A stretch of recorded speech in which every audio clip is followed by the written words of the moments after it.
नाही बघ आता जे मनोजदादांना आश्वासन सरकारनं दिले, दर मंत्रिमंडळ बैठकीनंतर मंत्रिमंडळ उपसमिती जी आहे मराठा आरक्षणाची, दर विखे पाटील साहेबांच्या अध्यक्षतेखाली दर कॅबिनेट नंतर आम्ही बसतो आणि किती पूर्तता झाली, किती दाखल्यांचं व्हेरिफिकेशन झालं, किती लोकांना व्हॅलिडिटी मिळाली, या प्रत्येकाचा आढावा व्हीसी वरती सगळे कलेक्टर असतात, सगळे डिव्हिजनल कमिशनर असतात आणि जे आश्वासन दिले त्याच्या पूर्ततेसाठीचा फॉलोअप हा सरकारचा चालू आहे. वेगळा कक्ष मंत्रालयामध्ये, वेगळा स्वतंत्र कक्ष मराठा आरक्षणासाठी स्थापन करण्याची कार्यवाही पण सुरू आहे.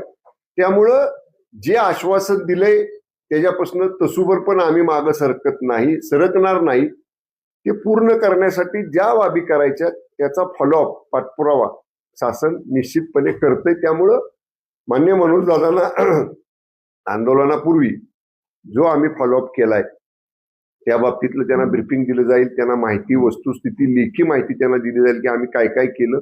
आणि मला असं वाटतंय की ती माहिती अवलोकन केल्यानंतर कदाचित आंदोलन करण्याची वेळ त्यांच्यावर येणार नाही.